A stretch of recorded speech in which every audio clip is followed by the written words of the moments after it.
Today we are talking about B-sides. Who has better B-sides, Jay-Z or Drake? I don't want people to be prisoners of the moment. I think obviously Drake had a really big concert, right? That kind of reminded some people that he has these amazing B-sides. Okay. But I just think off top, it's not that it's a ridiculous question, but I hate that it's a question when Hove is involved. Because Hove has so many B-sides, it's crazy. He's already had 2 B-side shows. So what's your take on this? So you're picking Hove? I'm picking Hove. All right, so I'm never one to back down from a challenge. I think everyone should know I'm a Hovenger. I'm a Jay-Z stan. Mm-hmm. But for the sake of argument, I'm going to debate this shit. I'm sorry, ladies and gentlemen. I'm gonna argue why Drake has better B-sides. Just cause. Okay. All right. So how you want to kick it off? All right, let's think about this. Anytime Drake has a timestamp or he is in a place, those are like some of like his best B-sides, right? So off rip, you got 4 a.m. in Calabasas, 5 a.m. in Toronto, 6 p.m. in New York, 7 a.m. on the Brittle Path, 9 a.m. in Dallas, right? You have those tracks right there alone. Like whenever you hear them, like Drake is getting some shit off his chest. Like he has something to say. Like he's just giving niggas the fucking business. And typically, like that's what he does. Like 0 to 100 was just a fucking throwaway track. Like he has these songs where he's giving us, and he's just throwing them away to us, ladies and gentlemen. Like you got Trust Issues, Marvin's Room, Come Through, Houston, Atlanta, Vegas, 305 to My City. 305 to My City sucks. I'm not letting you get that off. 305 to My City is not a good song. That's the only flaw on Nothing Was the Same. But keep going. Tuscan Leather. Okay. Do Not Disturb. Is There More? Say What's Real. Like Jodeci freestyle. Dipset freestyle. Like, okay. I'm sorry, Diplomatic Immunity. Diplomatic Immunity. Okay. I mean, so from Hove, you got, first of all, Hove dropped an album from 96 to 2001, right? Every year. Yes. Right? So 2002, rather. 2003. 2003 to 2003, because Black Album came out 2003.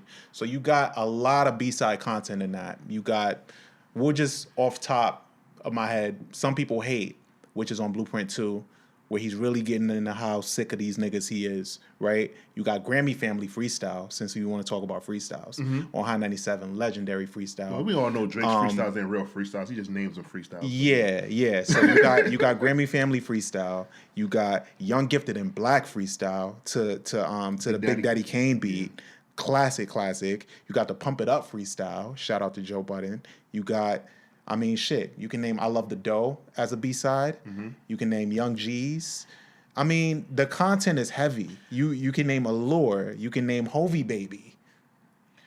Okay, so this is funny because it's like I'm supposed to be battling him, but I feel like you're not even naming the B-sides that would kick my ass. This is like, Streets Is Watching, Friend of Foe 98, like Where I'm From. These are like... Okay, that's what I was waiting for. Yeah. If you're going to name the B-sides that'll whoop my ass, and if we had to make a fucking versus list, you gotta come with the heavy hitters. Show you how. Like...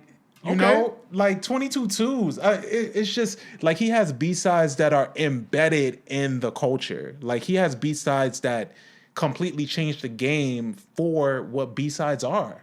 So it's like Drake has ones that like Drake changed how B-sides are in a sense too. I'll give him that because he dropped B-sides with the full intent of them being B-sides. Nobody has ever done that. I think with people like Hove, he dropped albums and then you have to, B-sides in general were the thought of like, these weren't singles. It's like, if you know, and if you listen to the album, you know.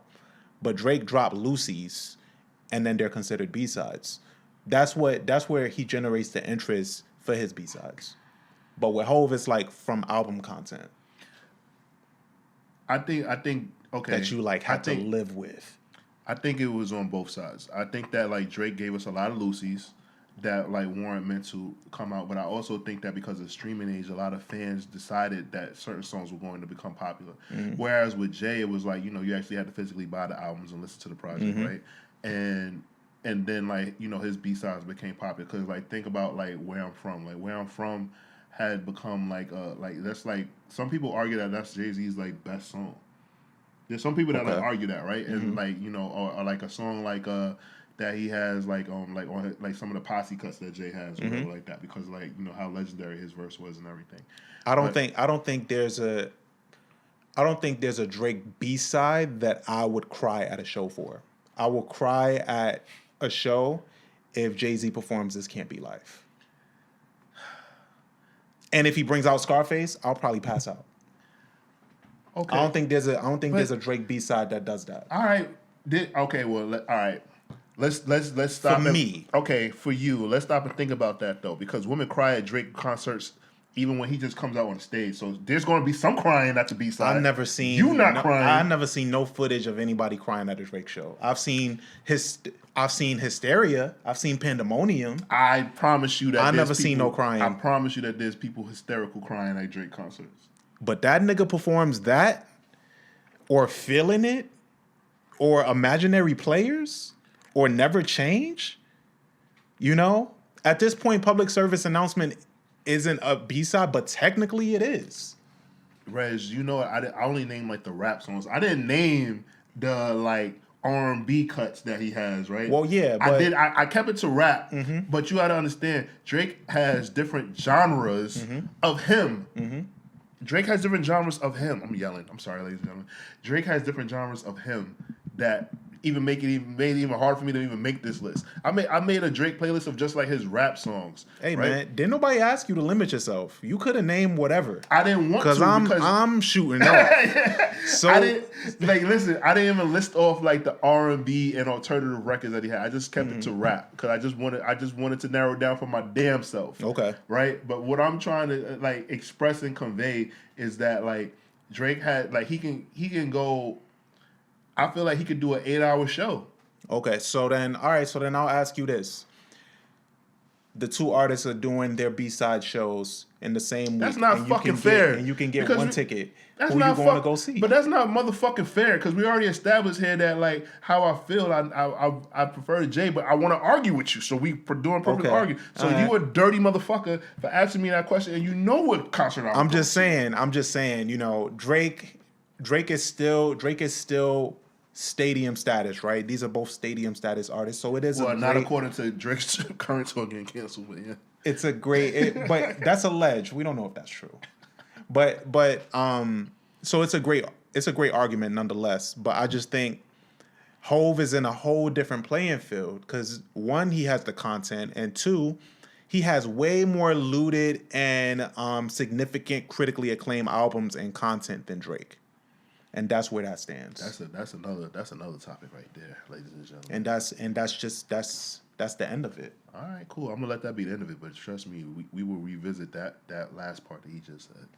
That's what that is, man. I mean, but let me know what you guys think.